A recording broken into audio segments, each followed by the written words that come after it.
Assalamualaikum. Kembali lagi di channel Ghost Tellers. Untuk kisah kali ini ada sebuah cerita tentang misteri petani yang kaya raya mendadak.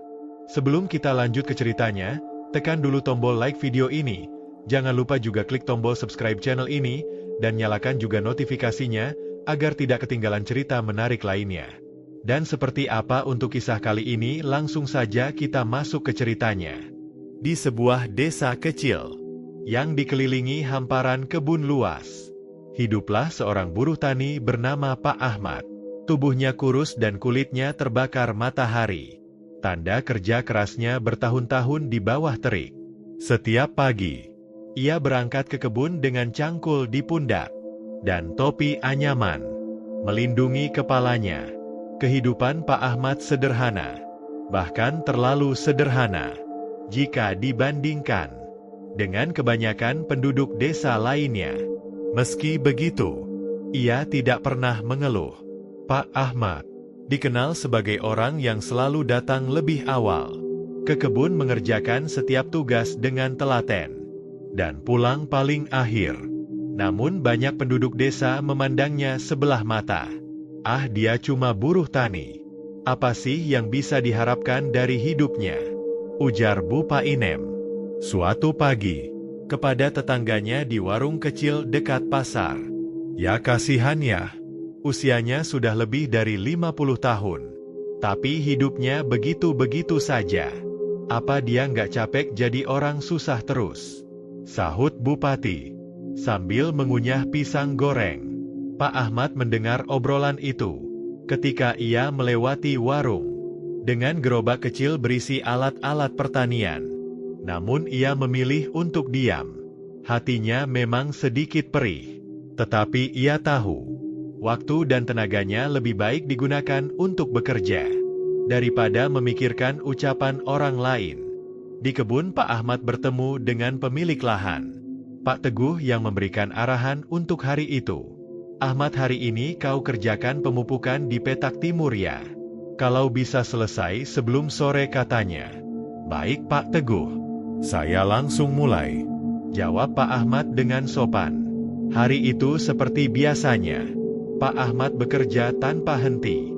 Ia memikul karung pupuk yang berat, menyebarkannya dengan merata, dan memastikan tanaman padi tumbuh subur. Keringatnya mengalir deras, membasahi baju lusuh yang ia kenakan. Saat istirahat siang, Pak Ahmad membuka bekal sederhana berupa nasi, tempe goreng, dan sambal. Ia duduk di bawah pohon rindang di tepi kebun. Beberapa buruh tani lain bergabung dengannya. Ahmad, kau ini kok nggak pernah mengeluh ya? Padahal kerja kita berat sekali, tanya Pak Narto, salah satu buruh tani yang lebih muda. Pak Ahmad tersenyum kecil. Mengeluh nggak bikin pekerjaan selesai. Narto lagi pula. Hidup ini memang sudah begini jalannya. Selama aku masih kuat bekerja, aku akan terus bekerja. Jawaban itu membuat Pak Narto terdiam. Ia kagum dengan semangat Pak Ahmad yang tak pernah surut, meski hidupnya sulit. Namun bukan hanya ucapan orang-orang desa yang menjadi tantangan bagi Pak Ahmad. Gajinya sebagai buruh tani seringkali tidak cukup untuk memenuhi kebutuhan sehari-hari. Ia tinggal di sebuah gubuk kecil di pinggir desa, hanya beralaskan tikar tipis dan berdinding bambu. Tetapi Pak Ahmad tidak pernah menyerah. Setiap ada waktu luang, ia mencari tambahan penghasilan dengan membantu pekerjaan lain di desa, seperti memperbaiki saluran air atau membersihkan kandang ternak milik tetangganya. Suatu hari desa mengadakan rapat untuk membahas rencana pembangunan irigasi baru. Semua warga diundang, termasuk Pak Ahmad. Namun ketika ia datang, beberapa orang memandangnya dengan tatapan meremehkan. Untuk apa Pak Ahmad ikut rapat? Dia kan cuma buruh tani. Apa yang dia tahu soal irigasi? Bisik salah seorang warga. Pak Ahmad hanya tersenyum mendengar komentar itu. Ia duduk di pojok ruangan, mendengarkan dengan seksama pembicaraan yang berlangsung. Ketika giliran warga diminta memberikan pendapat, Pak Ahmad mengangkat tangan. "Maaf Pak Kepala Desa, boleh saya bicara?" Tanyanya dengan nada hormat. "Tentu Ahmad, silakan," jawab Pak Kepala Desa. Pak Ahmad pun berbicara dengan tenang. "Saya bukan ahli, tapi selama bertahun-tahun bekerja di kebun, saya melihat banyak saluran air yang tidak terawat. Jika irigasi baru ini jadi dibangun, sebaiknya kita juga pikirkan bagaimana cara merawatnya, supaya air tetap lancar dan tidak ada yang tersumbat." Pendapat Pak Ahmad membuat beberapa orang terdiam. Meski ia hanya buruh tani, ucapannya menunjukkan bahwa ia memahami apa yang dibutuhkan kebun dan para petani. Setelah rapat selesai, beberapa warga mendekatinya. "Pak Ahmad, tadi pendapatmu bagus sekali. Kami tidak menyangka kau memperhatikan hal-hal seperti itu," kata salah satu warga. Pak Ahmad hanya tersenyum. "Saya hanya bicara berdasarkan apa yang saya lihat sehari-hari di kebun Pak. Semoga itu bisa membantu." Hari itu meski kecil, Pak Ahmad merasa dihargai. Namun ia tahu, perjuangannya masih panjang. Ia harus tetap bekerja keras untuk membuktikan bahwa meskipun ia hanya buruh tani, ia bisa memberikan kontribusi yang berarti bagi desa. Pagi itu seperti biasa, Pak Ahmad bekerja di kebun. Ia sibuk mencangkul tanah, menyiapkan lahan untuk ditanami padi. Matahari belum terlalu tinggi, namun peluh sudah membasahi tubuhnya. Burung-burung berkicau di kejauhan, menciptakan suasana damai di tengah kesibukan. Namun di tengah keheningan itu, sesuatu yang aneh terjadi. Pak Ahmad mendengar suara. Suara itu pelan, seperti bisikan halus, namun jelas sekali memanggil namanya Ahmad. Ahmad. Pak Ahmad tertegun, yang menegakkan tubuh dan mengedarkan pandangan ke sekeliling kebun. Tidak ada siapa-siapa. Buruh tani lain bekerja cukup jauh darinya. Ia kembali mencangkul, mencoba mengabaikan suara itu. Namun bisikan itu kembali terdengar. Kali ini lebih jelas, dan seolah datang dari arah hutan kecil di dekat kebun. "Ahmad, kesini Ahmad." Merasa penasaran, Pak Ahmad berhenti bekerja. Ia meletakkan cangkulnya di pinggir kebun dan melangkah pelan ke arah hutan. Awalnya ia ragu, tapi suara itu terus memanggilnya, membuat hatinya tertarik untuk mencari tahu. Setelah berjalan beberapa menit, Pak Ahmad tiba di sebuah goa kecil yang tersembunyi di balik semak-semak. Goa itu gelap, namun suara bisikan itu seolah berasal dari dalam sana. "Masuklah Ahmad." Dengan langkah hati-hati, Pak Ahmad memasuki goa. Cahaya matahari yang menerobos celah-celah semak membuat bagian depan goa sedikit terang. Namun semakin ke dalam, suasananya semakin gelap. Di dalam ia mencium aroma tanah basah dan mendengar suara tetesan air yang jatuh dari langit-langit goa. Setelah berjalan beberapa meter, Pak Ahmad tiba di sebuah ruangan kecil di dalam goa. Di sana ia melihat seorang kakek tua, duduk bersila di atas batu besar. Rambut dan janggut kakek itu panjang, putih seperti kapas. Pakaiannya sederhana, namun wajahnya memancarkan wibawa yang sulit dijelaskan. "Selamat datang Ahmad," kata kakek itu dengan suara lembut, namun penuh kehangatan. Pak Ahmad terkejut. "Siapa Anda, Kek? Bagaimana Anda tahu nama saya?"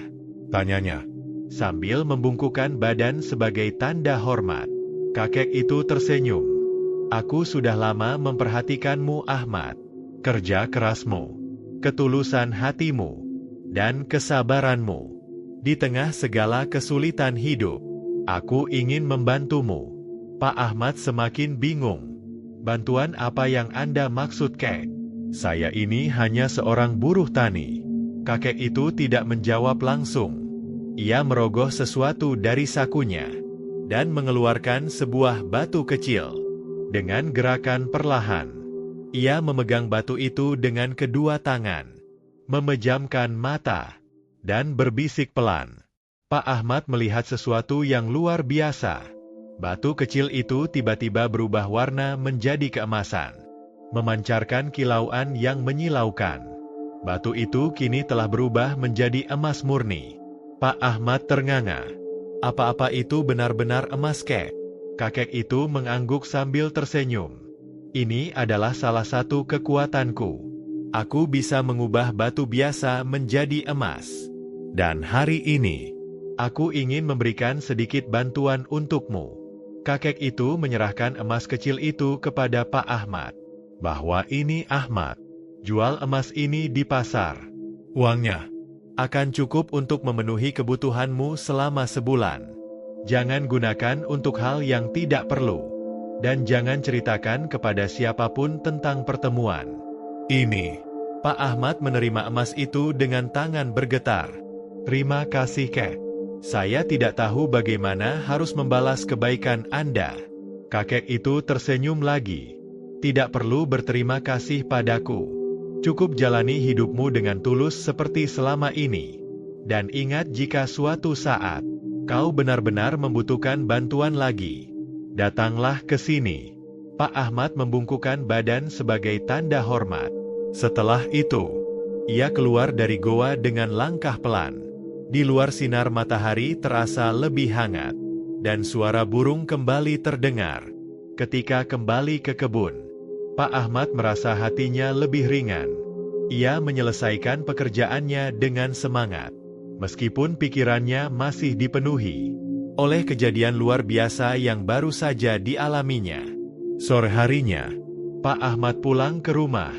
Ia melihat emas kecil yang diberikan kakek itu, memegangnya dengan hati-hati, seolah takut merusaknya. Malam itu ia tidak bisa tidur.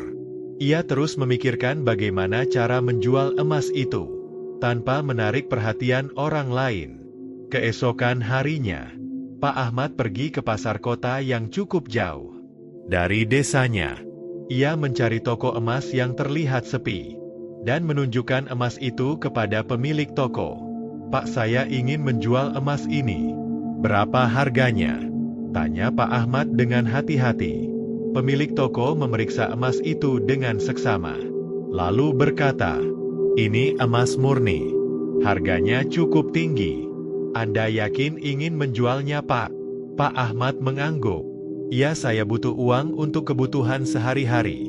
Setelah transaksi selesai, Pak Ahmad menerima uang yang cukup untuk kebutuhan makan dan kehidupan sederhana. Selama sebulan penuh, dengan hati lega, ia pulang ke desanya dan melanjutkan kehidupannya seperti biasa. Meski memiliki uang, Pak Ahmad tidak menjadi boros. Ia tetap hidup sederhana, membeli hanya apa yang benar-benar dibutuhkan. Ia juga tetap bekerja sebagai buruh tani, menjaga kebiasaannya yang sudah melekat sejak lama. Namun setiap kali ia melewati hutan dekat kebun, pikirannya kembali pada pertemuannya dengan kakek tua. Di dalam goa, Pak Ahmad merasa ada sesuatu yang lebih besar sedang menantinya. Sesuatu yang mungkin akan mengubah hidupnya di masa depan. Tapi untuk saat ini, ia memilih untuk fokus menjalani hidupnya dengan cara yang ia pahami. Kerja keras dan kesederhanaan. 2 bulan berlalu sejak pertemuan Pak Ahmad dengan kakek tua di dalam goa. Kehidupannya tetap berjalan seperti biasa. Meski memiliki sedikit uang dari emas yang dijual, Pak Ahmad tetap bekerja keras. Sebagai buruh tani, ia merasa tidak pantas bermalas-malasan. Baginya hidup sederhana dan kerja keras adalah hal yang benar. Namun kondisi di desanya mulai berubah. Para penduduk desa yang sebelumnya hanya memandang Pak Ahmad sebelah mata, kini mulai menunjukkan sikap yang lebih buruk. Beberapa bahkan terang-terangan mengejek dan menyindirnya. "Heh, si Pak Ahmad kok belanja terus di pasar ya? Dari mana dia dapat uang? Jangan-jangan dia maling?" Celetuk salah satu tetangganya saat bertemu di pasar. Ia setuju. Mana mungkin buruh tani punya uang sebanyak itu? Aku dengar dia suka ngambil hasil panen orang lain di kebun. Tambah yang lain. Pak Ahmad mendengar bisik-bisik itu.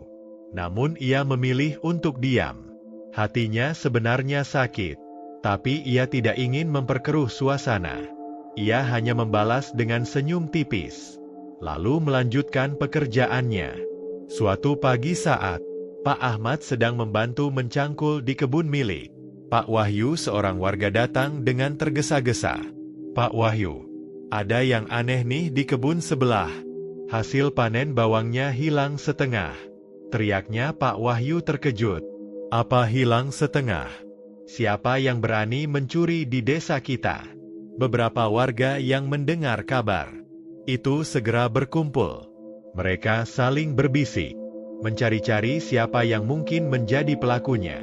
Tak lama kemudian, seorang pemuda bernama Reza, yang terkenal suka memprovokasi, dengan lantang berkata, "Kayaknya Pak Ahmad deh, dia kan sering kelihatan mondar-mandir di kebun orang lain." Pak Ahmad yang mendengar tuduhan itu langsung menghentikan pekerjaannya. Ia memandang Reza dengan tatapan bingung. "Jangan sembarangan ngomong Reza. Saya cuman buruh tani. Saya kerja di kebun, bukan mencuri," kata Pak Ahmad dengan tenang meskipun dalam hatinya ia merasa geram. Namun Reza tidak peduli. "Haha, siapa yang tahu? Tiba-tiba saja hidupmu kelihatan lebih enak dari biasanya. Mana mungkin buruh tani bisa belanja terus di pasar? Jangan-jangan kamu yang ambil hasil kebun orang," katanya dengan nada mengejek. Pak Wahyu mencoba melerai. "Sudahlah Reza, jangan menuduh tanpa bukti. Kita cari tahu dulu siapa pelakunya." Namun tuduhan itu sudah terlanjur menyebar di desa. Dalam beberapa hari, fitnah bahwa Pak Ahmad suka mencuri hasil kebun menjadi perbincangan hangat di warung di pasar, bahkan di pos ronda. Bagi Pak Ahmad dan keluarganya, meskipun ia tetap menjalani hari-harinya dengan sabar dan bekerja keras, fitnah dari penduduk desa semakin menjadi-jadi. Kini bukan hanya dirinya yang menjadi sasaran. Istrinya Bu Sarti dan anak-anak, mereka juga sering mendengar cibiran yang menyakitkan. Mereka dicap sebagai keluarga pencuri dan pembawa sial. Suatu pagi kabar mengejutkan beredar di desa. Hasil panen seorang petani bernama Pak Raji hilang semua. Pak Raji adalah salah satu petani paling sukses di desa. Dan kehilangan itu membuatnya sangat marah. Siapa lagi kalau bukan Pak Ahmad? Dia sudah sering kita dengar mencuri hasil panen orang, teriak Reza, yang kembali menjadi provokator. Penduduk desa lainnya langsung menyetujui tuduhan itu, tanpa pikir panjang, tanpa memberi kesempatan untuk membela diri. Sekelompok warga datang ke rumah Pak Ahmad. Dengan emosi meluap-luap, Pak Ahmad keluar. "Kamu jelaskan kemana hasil panen Pak Raji?" teriak salah seorang warga. Pak Ahmad, yang saat itu sedang makan bersama keluarganya, keluar dengan wajah bingung. "Apa maksud kalian? Saya tidak tahu apa-apa soal panen," Pak Raji jawabnya dengan tenang. Namun warga tidak percaya. Beberapa orang mulai menggeledah rumahnya, mencari bukti. "Lihat, tidak ada yang aneh di sini," kata Pak Ahmad, sambil menunjukkan isi rumahnya yang sederhana. Tapi provokasi Reza semakin menggiring emosi warga. "Kita tahu dia cerdik menyembunyikannya. Dia memang pencuri." Setelah perdebatan panjang, warga akhirnya mengambil keputusan sepihak. Mereka memutuskan bahwa Pak Ahmad dan keluarganya harus diusir dari desa. "Kamu hanya membawa masalah di sini, Ahmad. Pergilah sebelum kami bertindak lebih jauh," ancam Reza. Pak Ahmad tidak punya pilihan. Meski hatinya hancur, ia menerima keputusan itu demi menghindari konflik yang lebih besar. Dengan berat hati, Ia mengemasi barang-barang bersama istrinya dan anak-anak mereka. Malam itu mereka meninggalkan desa yang telah menjadi rumah mereka selama bertahun-tahun. Bu Sarti tidak bisa menahan tangisnya, sementara anak-anak mereka hanya bisa memeluk ibunya tanpa mengerti sepenuhnya apa yang terjadi. Di tengah perjalanan, Pak Ahmad merasa ada sesuatu yang memanggilnya. Suara itu begitu jelas, meski malam sudah larut dan suasana hening. "Ahmad, kesini Ahmad." Pak Ahmad berhenti sejenak. Ia tahu itu suara kakek tua. Ia meminta keluarganya menunggu sebentar, lalu berjalan menuju hutan kecil yang tidak jauh dari desa. Setibanya di goa, ia melihat kakek tua itu duduk di tempat yang sama seperti sebelumnya. "Selamat datang kembali Ahmad," kata kakek itu dengan senyum lembutnya. Pak Ahmad langsung bersimpuh, "Kek, hidup saya sudah tidak tertolong lagi. Saya dan keluarga diusir dari desa.